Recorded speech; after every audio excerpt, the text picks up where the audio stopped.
Hello friends, मैं हूं विवेक और आप देख रहे हैं आपका अपना चैनल विव इंडिया लीगल, जिसमें आपको अकाउंटिंग, टैक्सेशन और लीगल नॉलेज से रिलेटेड आपको जानकारी मिलेगी। दोस्तों, आज हमारे साथ जुड़ चुके हैं मिस प्रियंका। तो आज हम बात करेंगे कि जो फैमिली मैटर्स होते हैं वो किस तरीके से इतने बढ़ रहे हैं। तो इस बारे में अभी हम चर्चा करेंगे मिस प्रियंका से। प्रियंका अपने सुझाव देंगे कि किस तरीके से इन मैटर्स को कम किया जा सकता है या किस तरीके से, क्योंकि देखो वो भी एक लड़की हैं और चीज़ें हैं वो भी अगर बताती हैं तो आप समझ सकते हो कि किस तरीके से हम उसको कम कर सकते हैं। तो प्रियंका जी, आपको कैसा लग रहा है हमारे शो में? बहुत अच्छा, मुझे बहुत अच्छा लगा कि आपने मुझसे मुझे कुछ समझा और क्वेश्चन पूछने के लिए यहाँ बुलाया है। ठीक है, थैंक यू प्रियंका जी इस चीज़ के लिए। और सबसे पहले प्रियंका जी, मैं आपको ये बताना चाहूँगा कि अगर जैसे मान लीजिए हमारे जो अपनी सोसाइटी में ये बोल सकते हैं इंडिया में जो फैमिली मैटर्स हैं वो देखे जा रहे हैं कि काफ़ी बढ़ते जा रहे हैं, ठीक है। तो इसकी रोकथाम के लिए हम क्या कदम उठा सकते हैं? पहले तो मैं यही चीज़ बोलूँगा, अगर कुछ है ऐसा तो वो आप बताने की बताएंगे कि क्या करा जा सकता है। आजकल जो फैमिली मैटर्स ज़्यादा से ज़्यादा बढ़ रहे हैं उसमें केवल एक ईगोनेस, हर किसी के अंदर गुस्सा, ये चीज़ बहुत ज़्यादा बढ़ रही है। मतलब जरा सी लड़ाई हुई तुरंत लोग पहुंच जाते हैं थाना कोर्ट कचहरी करके। ये सबसे बड़ा वो है कि मतलब अभिशाप हो गया है। हर कोई अपने आप को कम नहीं मानता, ना लड़कियां समझती हैं अपने आप को कम, ना लड़के नीचे झुकना चाहते हैं। तो सबसे पहले तो यही है कि इन दोनों को आपस में, भाई जब तुम शादी कर रहे हो, हर चीज कर रहे हो, तो आप हर चीज साथ लेके चलो। ये थोड़ी कि तुम्हारी जरा सी लड़ाई हुई और आप थाने पहुंच जाए और मुकदमा दर्ज करवा दे वगैरह। इस चीज पे कंट्रोल करना चाहिए। तो और एक और चीज़ है, अधिकतर जब लड़ाई होती है, लड़ाई होने के बाद डायरेक्ट कोर्ट में जाना चाहिए, आपका सजेशन ये है, या फिर सीधे सबसे पहले ये चीज़ होनी चाहिए कि आपस में समझौता करें, बात करें, क्या करना चाहिए?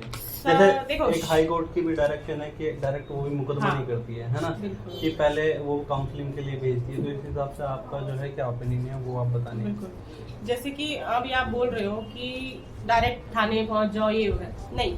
जब हम शादी समाज के सामने कर रहे हैं, परिवार से जुड़कर कर रहे हैं, तो हम अपने सबसे पहले तो अपने फैमिली को इम्पोर्टेंस देंगे। अपनी फैमिली के बीच बैठ के आप लोग डिस्कस करो, हर चीज करो, क्योंकि दो लोगों के बीच में कोई तीसरा आएगा तो फालतू में और लड़ाई झगड़े ज्यादा बढ़ते हैं। तो ज्यादा अच्छा है कि आप दोनों आपस में बैठ के उसको निपटाएं। अगर आपस में नहीं निपटा पा रहे हो तो अपनी फैमिली को बैठाओ, फैमिली के साथ बैठ के बात करो। ये नहीं कि जरा सा कलेश हुआ और आप निकल जाओ बाहर, कि मैं घर से भाग जाऊंगी और निकल गई मैं, और मैंने थाने में लिखवा दिया, अब तुमको मैं जेल में भिजवा दूंगी वगैरह वगैरह। आजकल लड़कियों की ओपिनियन यही है कि क्या कर लेगा कोई मेरा, मैं इसको जेल पहुंचा दूंगी। अच्छा चलो ठीक है, वो मैंने मान लिया। क्या इसमें नशा का भी कुछ है कि नशा जो अधिकतर कर लेते हैं लड़के लोग, तो उसके बारे में कि नशा नहीं करना, नशा करना चाहिए नहीं करना चाहिए, और लिमिट में करना चाहिए बिल्कुल भी नहीं करना चाहिए, तो थोड़ा उस बारे में प्रकाश डालेंगे।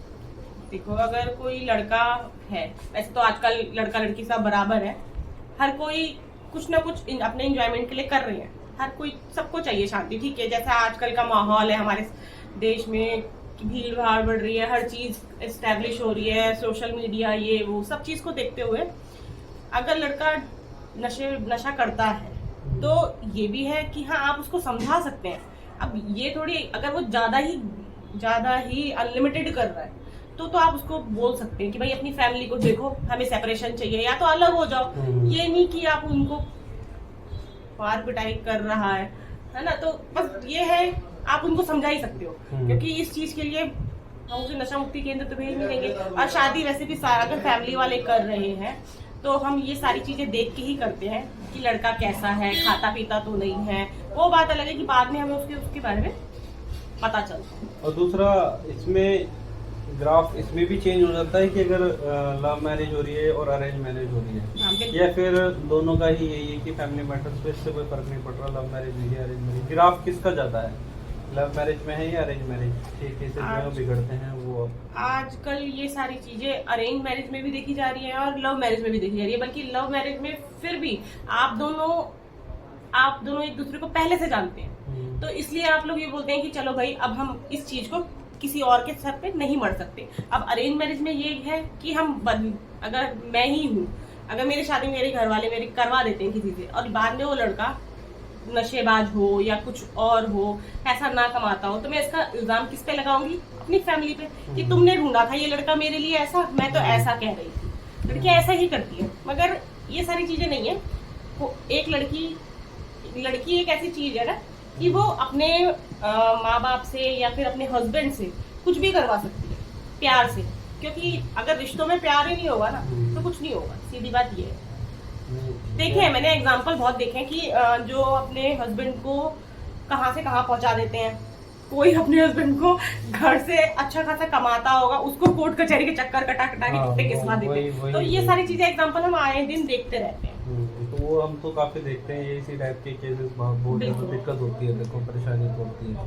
तो कुल मिला के वही है कि डायरेक्ट जो लड़की होगी, अच्छा इसमें एक और मैं कुछ ऐसी भी भूमिका हो सकती है कि इन्हें दोनों जो कपल होते हैं ये अगर लड़ाई झगड़ा हुआ है, देखो आपस में या तो बैठकर सुलझा लें, ठीक है, और या फिर अगर आपस में बैठ के नहीं सुलझ रहा तो देखो तीसरा ऑप्शन जो देखो कोशिश करो कि कोर्ट कचहरी में न जा पाए। हाँ, तो इसका वही मैं एक मिनट, इसका मेन इंटेंशन ऐसा तो नहीं कि तीसरा बंदा को इनको भड़काकर उस वहां तक स्टेज तक पहुंच जाए कि कोर्ट केस करना है या कंप्लेंट केस करना है, कुछ तीसरा बंदा भी कोई भूमिका निभाता है इसमें, या फिर वही पति पत्नी का ही हो पाता है कुछ इसमें। इनको देखो अगर दो हस्बैंड वाइफ के बीच में कोई थर्ड पर्सन इन्वॉल्वमेंट होता है, जाहिर सी बात है मैं भी बोलूंगी अपनी बात, वो भी बोलेगा तीसरे बंदे के क्या ओपिनियन है हम दोनों को लेकर, क्योंकि अंदर की बात तो हम दोनों जानते हैं, तीसरा बंदा जानता नहीं है।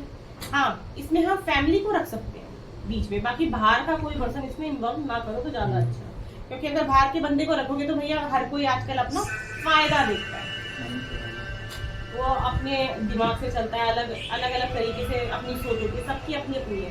अब जैसे मैं भी हूँ, आप हो, अब आप अलग सोचते होंगे, मैं अलग सोचती हूँ, तो सबके अपने अपने वो है। तो इसलिए आप दोनों जितना हो सके आपस में निपटाएं सारी चीजों को, ज्यादा अच्छा लगेगा। कुल मिला के चलो अच्छा लगा आपसे बात करके, काफ़ी आपने नॉलेज भी दी, ठीक है। तो आई होप हमारे जो व्यूअर्स हैं उन सभी लोगों को पसंद भी आई होंगी। तो दोस्तों अगर आप चाहते हो ऐसी वीडियो हम आपके लिए बनाएं तो जल्द ही हम आपके लिए नए टॉपिक्स पर, फैमिली टॉपिक्स को लेकर या अन्य किसी टॉपिक्स पर जो आप सजेशन दो हम आप उस पर वीडियो बनाने का प्रयास करेंगे। दोस्तों thank you for watching and keep supporting.